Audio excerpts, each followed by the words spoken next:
BNR gold and diamonds తరుగు తక్కువ బంగారం ఎక్కువ. ఇప్పుడు మన వైజాగ్ లో జూలై 24న గ్రాండ్ ఓపెనింగ్. చూసి కరెక్ట్ చేయాలయ్యా. ఒకసారి నన్ను కలు. సార్ ఏంటమ్మా మీరు కోర్టులో క్వశ్చన్స్ ఏమి అడగరండి సార్. క్వశ్చన్స్ అడగాల? ఎవరిని అడగాలి? ఎవరినైనా మీరే కదా అడగాల. నాకేం పని ఎవరిని అడగడానికి? అక్కడ ఏకతాంతో బాధిస్తున్నాడు కదా, మీరెందుకు సైలెంట్ గా ఉన్నారు? ఏదైనా మాట్లాడచ్చు కదా. వాడు 100 మాట్లాడతాడు. నాకు ఈ కేసు అర్థం అవ్వాలి కదా. ఏందే అర్థం కాలేదా? ఓ కనీసం బెయిల్ కన్నా అప్లై చేయవయ్యా, బయట పడతావా? బెయిలా? దేనికి? బెయిల్ దేనికంటారండి సార్? ఒరే, నెల్లూరులో వరదలు వచ్చినట్టు అంత షాక్ అవుతారేంట్రా? మనల్ని బెయిల్ పైన బయట తీసుకురావాల్సింది వీడు మనతో పాటు జైలుకి వస్తాడేందిరా? ఏడ దొరికాడు ఆణిముత్యమా? నాకు మాత్రం ఏం తెలుసు, వచ్చిన తర్వాత తెలిసింది ఆణిముత్యం స్వాతిముత్యం. ఎందుకురా మీరు టెన్షన్ పడి నన్ను టెన్షన్ లో పెడతారు? కేసు వదిలేయండి, మర్చిపోండి. కేసు గురించి మర్చిపోండి అమ్మా.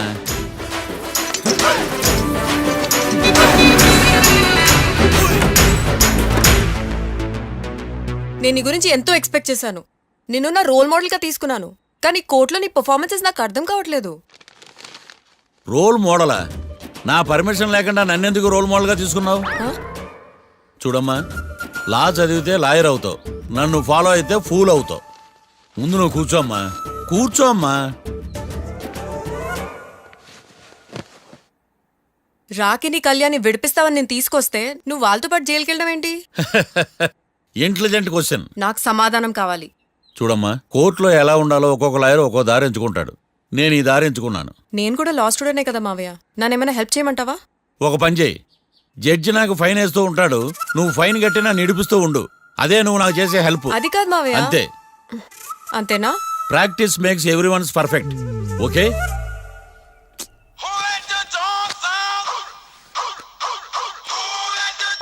Hello, lawyer Marthan talking. చెప్పండి. వస్తాను, షూర్. ఉంటాను. ఎవరు మావయ్య? అదేనమ్మా, లాయర్ ఏకాంతం లేడు. ఈ కేసులో ఏవో డౌట్స్ ఉన్నాయంట, తన ఆఫీస్కి నన్ను రమ్మన్నాడు. ఆల్రెడీ మనం ఫేమస్ అయిపోయామని పబ్లిసిటీ స్టార్ట్ అయిపోయిందమ్మా. ఆడి సంగతి చూద్దాంలే. అబ్బు, బాగానే సంపాదించాడే. వచ్చారా?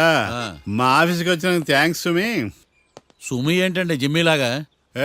జిమ్మి రమ్మి అనకండి, అపచారం. సుమి అంటే అంతా శుభం అని. అబ్బో, మీకు దైవభక్తి బాగా ఎక్కువ అన్నమాట. చాలా అండి. అసలు నేను పురోహితుడిని అవ్వాల్సిందే ప్లేటర్ని అయ్యాను. మీరు? నేను ప్లేటర్ చదివి పౌరోహిత్యం చేసుకుంటున్నానండి. అదేనా బాగా చేస్తున్నారా? ఏదో బాగానే జరుగుతుందండి. ఏంటి ఇంతకీ ఎందుకు రమ్మన్నారు? మీకు ఒక కేసు గురించి చెప్దామని. కేసా? ఎవరండి ఆవిడ? కేసు అంటే ఆవిడే ఈవిడే కదండి, కోర్టు కేసు. ఓహో, కోర్టు కేసా? చెప్పండి. మీకు ఆ కేసు గురించి చెప్తే ఆశ్చర్యంతో పులకరించిపోతారు. పులకరించిపోటాలు పులిహోర పొట్టాల తర్వాత అండి, ముందు పాయింట్కి రండి. వస్తా. ఆ ఇద్దరు ముద్దాయలే హత్య చేశారని బల్ల గుద్ది చెప్పగలను. వాళ్ళ కాల్చిన తుపాకీ దొరికిందనుకోండి, ఈ కేసు డబుల్ స్ట్రాంగ్ అయిపోద్ది. ఏంటి మీరు సీరియస్ గా చెప్తున్నారా? నేను ఇంకా ఈ కేసు మీద పూర్తిగా ఆవహించుకోలేదండి. ఆవహించుకోవడానికి ఈ కేసు ఏమన్నా ఆత్మ ప్రేతాత్మ? ఏదో ఈ కేసు మొత్తం కన్ఫ్యూజ్ గా ఉంది సార్. దీన్ని ఎక్కడి నుంచి ఎలా ఇన్వెస్టిగేట్ చేయాలో నాకు అర్థం కావట్లేదు. మీరు ఆ 30 రోజుల్లా అన్న కరెక్ట్ గా చదివి ఉంటే ఈ కన్ఫ్యూజన్ లేకపోను. మీ కన్ఫ్యూజన్ పోగొట్టడానికే మిమ్మల్ని రమ్మన్నాను. ఏంటిది? Evidence file. Evidence file sir? నాకు దేనికి? ఈ కేసులో మీకు హెల్ప్ అవుద్ది. హెల్ప్? నాకేమైనా ముష్టి చేస్తున్నావా? ముష్ట? భిక్షం వేస్తున్నావా? భిక్షమా? ఏంటండి అంత కఠినంగా మాట్లాడుతున్నారు? కఠినంగా మాట్లాడక కవులుంచుకుని మాట్లాడమంటావా? రెస్పెక్ట్ ఇచ్చి మాట్లాడు. నీకు రెస్పెక్ట్ ఇచ్చేదేంట్రా? రా. అవునరా? మళ్ళీ రానా? లేకపోతే నన్నే మోసం చేద్దాం అనుకున్నావా? నిన్ను మోసం చేస్తే నాకేం వస్తుంది బొంగు? ఇక ఆపు. అసలే నీ సైలెన్సర్ కి సౌండ్ ఎక్కువ, పికప్ తక్కువ. ఎందుకు పనికిరాని ఫైల్స్ నాకు ఇస్తే ఈ కేసులో నేను ఓడిపోతానని నీ నమ్మకం? No, never. You are unprofessional fool. నన్ను ఫూల్ అంటావా? నా ఆఫీస్ నుంచి గెట్ అవుట్. మర్యాద లేకుండా గెట్ అవుట్ అంటావేంటి? గెట్ అవుట్ అవడం మర్యాదగా చెప్పడం. Get out. అభిమానంతో పిలిచి అవమానిస్తావా? ఇప్పుడు చెప్తున్నాను, రాసుకో. నీ ఇన్వెస్టిగేషన్ తప్పని, నా ఇమాజినేషన్ కరెక్ట్ అని ప్రూవ్ చేస్తాను. నేను సరదాగా వాదిస్తేనే సంవత్సరం గుర్తుంటుంది. అదే నేను సీరియస్ గా వాదిస్తే నీ కెరీర్ అంతా గుర్తుంటుంది. నా పవర్ ఏంటో నీకు తెలీదు. ఆఫీసులో పవర్ ఉన్నంత మాత్రం నువ్వు పవర్ఫుల్ అయిపోతావా? ఈ కేసులో నిన్ను ఓడించిన తర్వాత నా పేరు ప్రఖ్యాతులు మరింత వెలిగిపోతాయి. వెలిగిపోవడానికి నువ్వేమైనా ఒలింపిక్ జ్యోతివా, జీవన జ్యోతివా? ఆశా జ్యోతివి కూడా కాదు. నేను ఇంతవరకు ఒక్క కేసు కూడా ఓడిపోలేదు. నేను గెలవటానికి నాకు ఇప్పటి వరకు ఒక కేసు కూడా రాలేదు. నా సర్వీస్ లో this is after all one of the cases. ఇది నాకు one and only one case. కొండ బద్దలు కూడా చెప్తున్నాను, ఈ కేసు నేనే గెలుస్తాను. నువ్వు కుండ బద్దలు కొట్టి చెప్తే నేను కుంకుడుకాయలు కొట్టి మరీ చెప్తున్నా. ఆ కాయలే పగలు కొట్టి చెప్పుకో. ఈ కేసు గెలిచేది నేనే. డియా జోడి. ఏయ్, ఏయ్! నేను పోటీలోకి దిగినంత వరకే బారిస్టర్ని. వన్స్ దిగానంటే డిజాస్టరే. నేను కేసు వాదించడం మొదలు పెడితే ఎక్కడ ఆపాలో నాకే తెలియదు. ఒక్కసారి నా ఆచారం పక్కన పెట్టి బరిలోకి దిగానంటే నీ గ్రహచారం మారిపోతుంది. నన్ను కేసు వాదించకుండా ట్రై చేయి, లేదంటే నువ్వు ఓడిపోవటానికి వెయిట్ చేయి. నువ్వు ఈ కేసు గెలవడం ఇంపాసిబుల్. ఇంపాసిబుల్ ఇస్త్రీ పెట్టా. ఈ కళ్ళలో వేడి చూసావా? నా ఒళ్ళు ఎలా కాలిపోతుందో చూసావా? థర్మామీటర్ టచ్ చేస్తే పగిలిపోద్ది. జ్వరం వచ్చిందేమో చూపించుకో. ఏయ్! ఏయ్, ఇప్పుడు చెప్తున్నా, గుర్తు పెట్టుకో, ఈ కేసు గెలిచేది నేనే. అది చూద్దాం. ఈ డైలాగ్ లో కొంచెం ఫోర్స్ తగ్గింది. ఈ కేసు గెలిచేది నేనే. పీటేరా పీటే మా తండం లాయర్ పీటే పాడంటే పాడే సది సటి పడు లేటే పీటేరా పీటే మా తండం లాయర్ పీటే. చిచ్చి, వాడికి ఎంత ధైర్యం అమ్మా! నన్నే పిలిపించి ఇన్సల్ట్ చేస్తాడా? ఏమైంది మావయ్య? ఎందుకు ఇంత ఫ్రస్ట్రేషన్ లో ఉన్నావు? ఏం జరిగింది? వాడు కన్సల్టింగ్ అని పిలిచి నన్ను ఇన్సల్ట్ చేస్తాడా? వాడికి నా రిజల్ట్ ఏంటో చూపిస్తానమ్మా. అసలు ఎందుకు రమ్మన్నాడు? ఎవిడెన్స్ ఫైల్స్ కోసం. ఎవిడెన్స్ ఫైల్సా? ఆ మరేవి? తీసుకోలేదు. ఎందుకు తీసుకోలేదు? అలవాటు లేదు. ఏంటి? వాడు ఎవిడెన్స్ ఫైల్స్ ఇస్తే నేను తీసుకోవాలా? వాడు సుమతి శతకాలు. ఎవిడెన్స్ ఫైల్స్ తీసుకోలేదా? లేదు. తీసుకోలేదా? అరిగిపోయిన గ్రామ్ ఫోన్ రికార్డులుగా 100 సార్లు అడుగుతావేంటమ్మా? అక్కడ నా జరిగింది సన్మానం కాదు, అవమానం. కోర్ట్ రూల్స్ ప్రకారం ఎవిడెన్స్ ఫైల్స్ తీసుకోవాలి. ఎవిడెన్స్ ఫైల్స్ చూస్తేనే కదా కేసు ఏంటో అర్థమయ్యేది. కోర్టు రూల్సా? అంటే తెలిసి మళ్ళీ నేనేమైనా తప్పు చేశానా? బా మావయ్య, ఒకసారి నా జాతకం నేనే చూసుకోవాలి.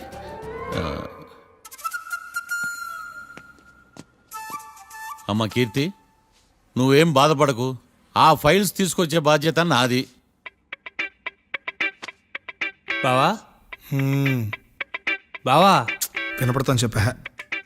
ఈ మధ్య జైలుకి పోయిన వాళ్ళందరూ బాగా ఫేమస్ అవుతారా? ఈ లెక్క మనం కూడా ఫేమస్ ఫిగర్సే బావు. రే, ఫేమస్ అవ్వాలంటే ముందు రిలీజ్ అవ్వాలిరా. ఆడి వల్ల మనం బీపీలో ఫేమస్ అవుతున్నాం. కరెక్టే బావా. వాడు కోర్టులో చేసే ఓవర్ యాక్షన్ వల్ల మనకి అబాయిసినట్టుంది. కేరళకి వరదలు వచ్చినట్టు మన జీవితాల్లోకి వీడు వచ్చాడు. ఆడు హెల్ప్ చేస్తున్నాడు, ఆడే లా ప్రాక్టీస్ చేసుకుంటున్నాడు. నాకైతే ఏం అర్థం కావట్లా. ఛీ, వస్తారా బెయిల్ ఇస్తారా? అయ్యా, వాడైతే మనకి కేసులో గెలిపిస్తాడు నమ్మకమేలే. ఛీ. ఫస్ట్ డే నుంచి వాడిని మనం నెగిటివ్ గానే చూస్తున్నాం. అది కరెక్ట్ కాదు. ఒకసారి పాజిటివ్ గా చూద్దాం. నాకెందుకో వాడు మనల్ని కేసులో గెలిపించి మన జీవితాల్లో దీపాలు వెలిగిస్తారన్న నమ్మకం నాకుంది.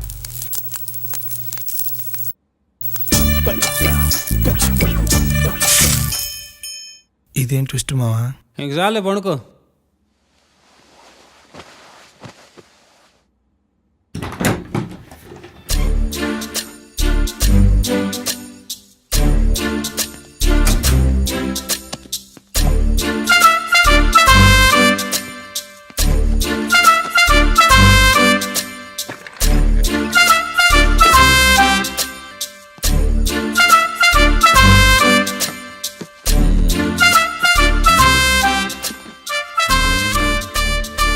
అమ్మయ్య, దొరికిందిలే దొరికిందిలే.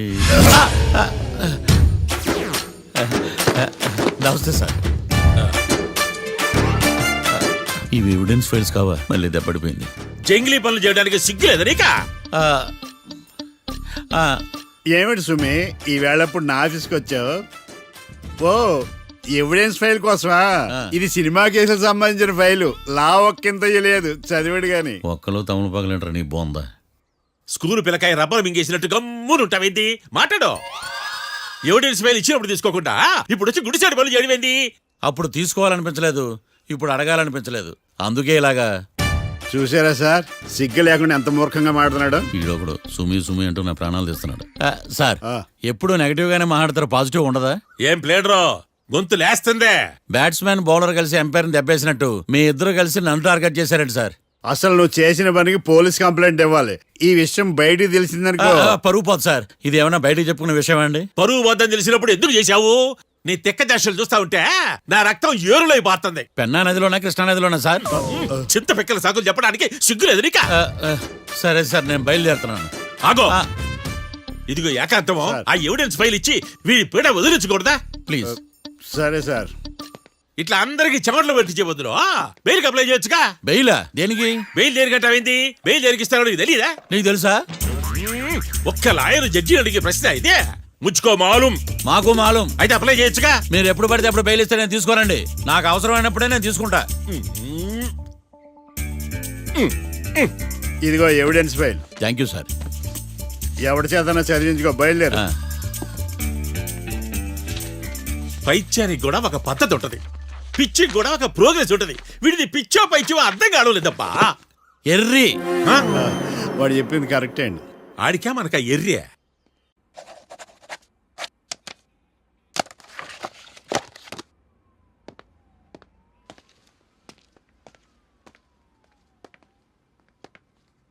ఎవర్రా వాళ్ళు? Bank staff. ఏంటి అంత సీరియస్గా ఆలోచిస్తున్నావు? నన్ను జాబ్లో సస్పెండ్ చేశారు. వాట్? నేరం రుజువైన నిర్దోషం ప్రూవ్ అయ్యే వరకు నేను తిరిగి జాబ్లో చేరలేను. నేను తప్పకుండా కేసు నుంచి బయటకు తీసుకొస్తాను. నాది బాధ్యత. అనవసరంగా నువ్వు నా వల్ల చాలా సఫర్ అవుతున్నావు. నాకు నీ మీద ప్రేమ ఉందని గుర్తుపెట్టుకున్నాను, కానీ స్వార్థం ఉందని గుర్తించలేకపోయాను. అందుకే ఒక నిర్ణయానికి వచ్చాను. ఏంటది? మనం మనం విడిపోదాం. వాట్? అసలు ఏం మాట్లాడుతున్నావు అర్థమవుతుందా నీకు? ఇప్పుడున్న సిచ్యువేషన్లో నేను ఈ కేసు నుంచి బయటపడతానా, అసలు బయటకు వస్తానా లేదా అన్న గ్యారంటీ లేదు. నేరం రుజువైతే ఎన్నేళ్ళు శిక్ష పడుతుందో కూడా తెలీదు. నా ఫ్యూచర్ ఎలాగో నా చేతిలో లేదు. నీ ఫ్యూచర్ రిస్క్లో పడుతున్నామోనని భయంగా ఉంది. ప్రేమకి భవిష్యత్తుకి మధ్యలో భయం ఒకటి ఉందని గుర్తు చేస్తున్నావా? ప్రేమ భయానికి లమ్మకపోయినా భవిష్యత్తుకి భయపడాలిగా. ప్రేమించిన అమ్మాయి కలలో చూస్తూ ప్రపోజ్ చేయడానికి రాని ధైర్యం బ్రేకప్ చెప్పడానికి మాత్రం ఎలా వస్తుంది? నా ప్రేమని సంతోషానికి కారణం అవ్వాలనుకున్నాను, కానీ అదే కన్నీళ్ళకి కారణం అవుతుంటే నేను తట్టుకోలేకపోతున్నాను. ప్రేమించిన వాళ్ళ కోసం వచ్చే కన్నీళ్లు విడిపోవడానికి కాదు, కలిసి ఉండడానికి. ప్రాబ్లమ్స్ ఉన్నప్పుడు పోరాడాలి, భయపడి పారిపోవడం ఏంట్రా? వేరువేరుగా ఉన్న మన ఇద్దరిని ప్రేమ ఒకటి చేసింది. ఒకటిగా ఉన్న మనం ఎప్పటికీ వేరవ్వలేం. I love you. Love you to.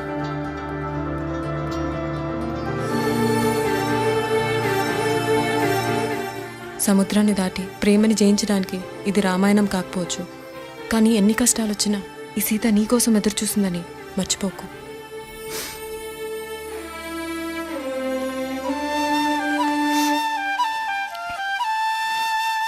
Sorry బావా.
గురుడు 3వ స్థానం. ఆ? హలో, నేను లాయర్ మాట్లాడుతున్నా. ఓ మీరా?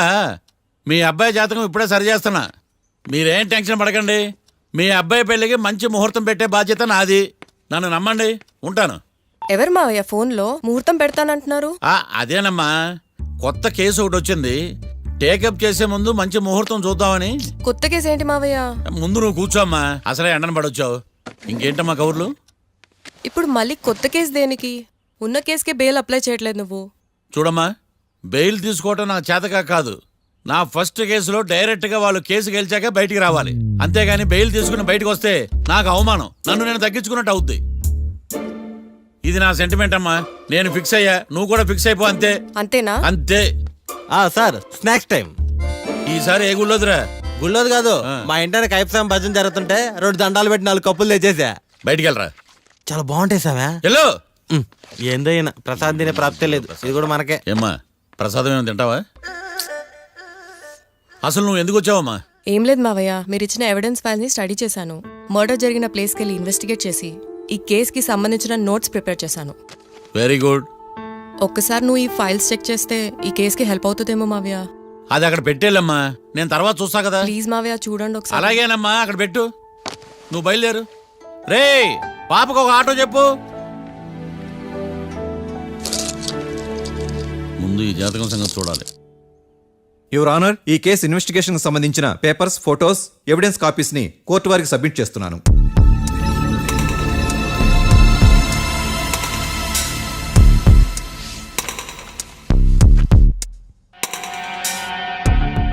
యువర్ ఆనర్, ఈ ఇద్దరు ముద్దాయిలు కాట్రాజ్ సింగ్ హత్య చేసి పారిపోతుండగా 3 వ్యక్తులు చూశారు.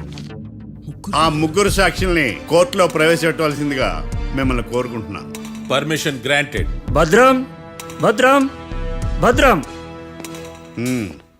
మీ పేరు? భద్రం సార్. మీరు ఏం చేస్తుంటారు? నేను రైల్వే గార్డెన్ సార్. ఆ రోజు ఏం జరిగిందో కోర్టు వారికి చెప్పండి. ఆ రోజు డ్యూటీ పూర్తి చేసుకుని ఇంటికి వెళ్ళేసరికి అర్ధరాత్రి అయింది. బాగా ఆకలేసింది. మా ఆవిడ నిద్ర లేపడం ఎందుకని నేనే టిఫిన్ చేసుకుంటున్నాను. కరెక్ట్ గా అదే టైంకి అదిగో వాళ్ళిద్దరున్నారే, వాళ్ళు దాబాలోకి వెళ్ళడం నేను చూశాను సార్. కొంచెం సేపు తర్వాత నేను టిఫిన్ తింటున్నప్పుడు నాకు తుపాకీ కాల్చిన శబ్దం వినిపించింది. ఏమైందని టెన్షన్తో బాల్కనీ దగ్గరికి వెళ్ళి చూసేసరికి వాళ్ళిద్దరూ హడావుడిగా కారులో పారిపోయారు సార్. కారు ఇదేనా? ఇక్కడ కార్ లేదు సార్. ఓ, ఈ కారే సార్. ఆ ఇద్దరు ఈ కారులోనే పారిపోయారు sir. Okay, you can go. రెండో సాక్షిని కూడా ప్రవేశపెట్టవలసిందిగా కోర్టు వారిని కోరుకుంటున్నాను. సుమన్. నమస్తే సార్. నమస్తే సార్. నీ పేరు? సుమన్. డాబాలో వచ్చి జరిగే టైంకి నువ్వెక్కడున్నావు? రోడ్డు కట్టు పక్క పని చేసుకుంటానే సార్. సడన్ గా డామ్ డామ్ అని తుపాకీతో కాల్చిన శబ్దం వినపడింది సార్.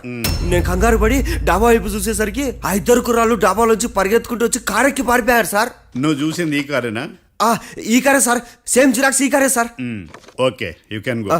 అమ్మా, ఆ రోజు డాబాలో హత్య చేసి పారిపోయిన వాళ్ళు ఈ కోర్టులో ఉన్నారా?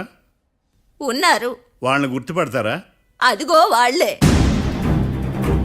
యువర్ ఆనర్, ఈ 3 చెప్పిన సాక్ష్యాధారాల ప్రకారం వీళ్ళు నేరం చేశారని రుజువైంది. అత్యంత దారుణంగా ఓ వ్యక్తిని కాల్చి చంపినందుకు కళ్యాణ్ని, అతనికి సహకరించినందుకు రాకీని కఠినంగా శిక్షించవలసిందిగా కోర్టు వారిని కోరుకుంటున్నాను.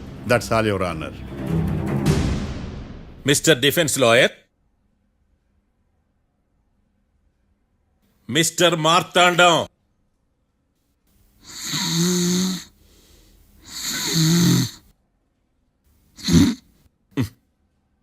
కోర్టులో నిద్రేందయ్యా?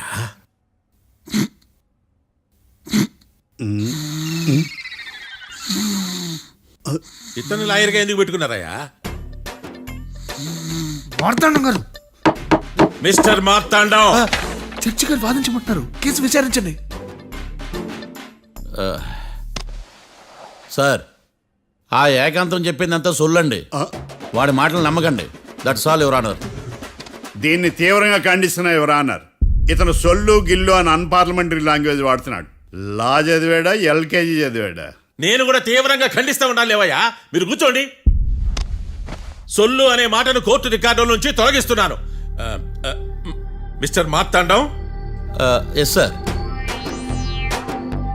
లేచి నిలబడవయ్యా. నువ్వు ఇంకొకసారి కోర్టులో సొల్లు మాటలు మాట్లాడావంటే నీకు నాన్ బెయిలబుల్ వారెంట్ ఇష్యూ చేస్తాను. Sorry sir.